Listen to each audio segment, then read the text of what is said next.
Point sur le fair-play financier. L'OM est sanctionné. L'OM va certainement devoir se résoudre à ratifier un nouvel accord de règlement avec le fair-play financier.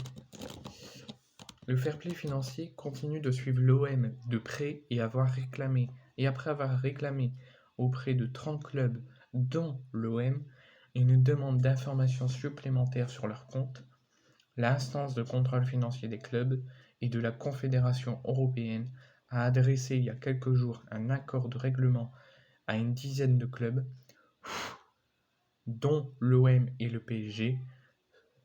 Pour rappel, un club ne doit pas dépasser un déficit autorisé de 30 millions d'euros sur les 3 derniers exercices, donc les 3 dernières saisons. Le PSG largement et l'OM ne sont pas dans les clous et se retrouvent sanctionnés financièrement. Le quotidien explique ceci. Côté marseillais, on refuse de commenter le courrier reçu par le ICFC. S'il signe l'accord de règlement, ce qui est probable, l'OM sera également touché par des sanctions financières. Pour l'heure, elles sont raisonnables, mais pourraient grimper singulièrement si le club ne respecte pas le calendrier prévu pour un retour à l'équilibre. Un accord de règlement est une sanction proposée par l'instance qu'un club peut signer ou contester via quelques recours. Deuxième instance de l'IFC, tribunal arbitral du sport.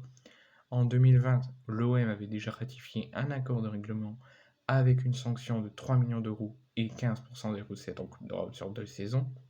Sportivement, l'OM a d'ailleurs cette saison le droit d'inscrire que 23 joueurs au lieu de 25 sur sa liste pour jouer la Coupe d'Europe, dont 3 formés au club. Un manque à gagner, financier et peut-être un casse-tête sportif, quand il faudra écarter des éléments sur la liste UEFA.